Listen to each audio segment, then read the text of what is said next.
सीख जो जीवन बदल दे।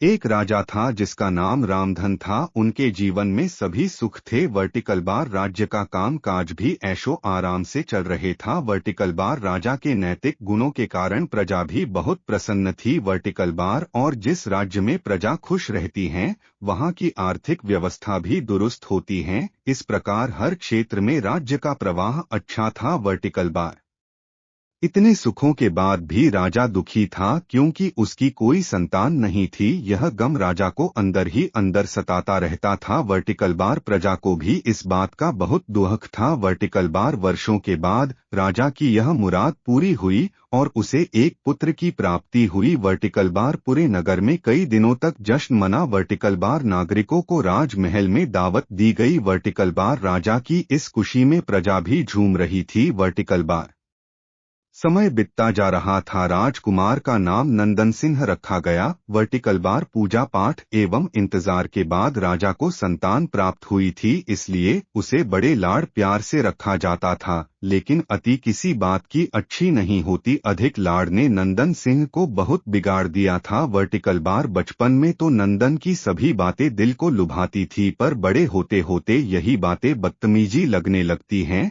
वर्टिकल बार नंदन बहुत ज्यादा जिद्दी हो गया था। उसके मन में अहंकार आ गया था। वो चाहता था कि प्रजा सदैव उसकी जय जयकार करे, उसकी प्रशंसा करे। वर्टिकल बार उसकी बात ना सुनने पर वो कोलाहल मचा देता था। वर्टिकल बार बेचारे सैनिकों को तो वो पैर की जुती ही समझता था। वर्टिकल बार आए दिन उसका प्रकोप प्रजा पर उतरने लगा था। वर्टिकल बार वो खुद को भगवान के समान पूजता देखना चाहता था। वर्टिकल बार आयु तो बहुत कम थी, लेकिन अहम कई गुना बढ़ चुका था। वर्टिकल बार नंदन के इस व्यवहार से सभी बहुत दुखी थे। वर्टिकल बार प्रजा आए दिन दरबार में नंदन की शिकायत लेकर आती थी, जिसके कारण राजा का सिर लज्जा से झुक जाता था। वर्टिकल बार यह एक गंभीर विषय बन चुका था। वर्टिकल बार एक दिन राजा ने सभी खास दरबारियों एवं मंत्रियों की सभा बुलवाई और उनसे अपने दिल की बात कही कि वे राजकुमार के इस व्यवहार से अत्यंत दुखी हैं। राजकुमार इस राज्य का भविष्य हैं। अगर उनका व्यवहार यही रहा तो राज्य की खुशहाली चंद दिनों में ही जाती रहेगी। वर्टिकल बार दरबारी राजा को सांत्वना देते हैं और कहते हैं कि आप हिम्मत रखें वरना प्रजा निस्सहाय हो जाएगी। वर्टिकल बार मंत्री ने सुझाव दिया कि राजकुमार को एक उचित मार्गदर्शन एवं सामान्य जीवन के अनुभव की जरूरत है। वर्टिकल बार आप उन्हें गुरु राधागुप्त के आश्रम भेज दीजिए। सुना है वहां से जानवर भी इंसान बनकर निकलता है। वर्टिकल बार यह बात राजा को पसंद आई और उसने नंदन को गुरुजी के आश्रम भेजा। वर्टिकल बार अगले दिन राजा अपने पुत्र के साथ गुरुजी के आश्रम पहुंचे। वर्टिकल बार राजा ने गुरु राधा गुप्त के साथ अकेले में बात की और नंदन के विषय में सारी बातें कही। वर्टिकल बार गुरुजी ने राजा को आश्वस्त किया कि वे जब अपने पुत्र से मिलेंगे तब उन्हें गर्व महसूस होगा। वर्टिकल बार गुरुजी के ऐसे शब्द सुनकर राजा को शांति महसूस हुई और वे सहर्ष अपने पुत्र को आश्रम में छोड़कर राजमहल लौट गए। वर्टिकल बार अगले दिन सुबह गुरु के खास चेले द्वारा नंदन को भिक्षा मांग कर खाने को कहा गया, जिसे सुनकर नंदन ने साफ इनकार कर दिया। वर्टिकल बार चेले ने उसे कह दिया कि अगर पेट भरना है तो भिक्षा मांगनी होगी और भिक्षा का समय शाम तक ही है, अन्यथा भूखा रहना पड़ेगा। वर्टिकल बार नंदन ने अपनी अकड़ में चेले की बात नहीं मानी और शाम होते होते उसे भूख लगने लगी,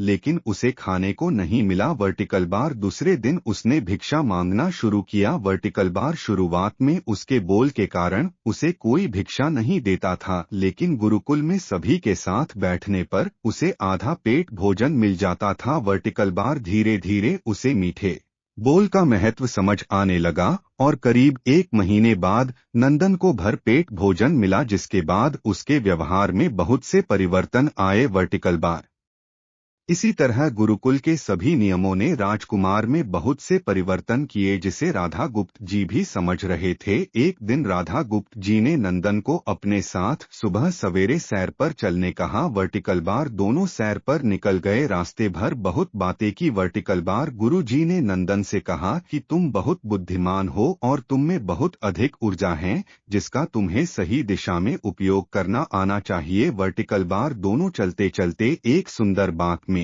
पहुंच गए। वर्टिकल बार जहां बहुत सुंदर सुंदर फूल थे, जिनसे बाग महक रहा था। वर्टिकल बार गुरु जी ने नंदन को बाग से पूजा के लिए गुलाब के फूल तोड़ने कहा। वर्टिकल बार नंदन झट से सुंदर सुंदर गुलाब तोड़ लाया और अपने गुरु के सामने रख दिए। वर्टिकल बार अब गुरु जी ने उसे नीम के पत्ते तोड़कर लाने कहा। वर्टिकल बार नंदन वो भी ले आया। वर्टिकल बार अब गुरु जी ने उसे एक गुलाब सूंघने दिया और कहा, बताओ कैसा लगता है। नंदन ने गुलाब सूंघा और गुलाब की बहुत तारीफ की। वर्टिकल बार फिर गुरुजी उसे नीम के पत्ते चखकर उसके बारे में कहने को कहा। वर्टिकल बार जैसे ही नंदन ने नीम के पत्ते खाए, उसका मुंह कड़वा हो गया और उसने उसकी बहुत निंदा की। वर्टिकल बार और जतर कतर पीने का पानी ढूंढने लगा। वर्टिकल बार नंदन की यह दशा देख गुरुजी मुस्कुरा रहे थे। वर्टिकल बार पानी पीने के बाद नंदन को राहत मिली। फिर उसने गुरुजी से हंसने का कारण पूछा। वर्टिकल बार तब गुरुजी ने उससे कहा कि जब तुमने गुलाब का फूल सूंघा तो तुम्हें उसकी खुशबू बहुत अच्छी लगी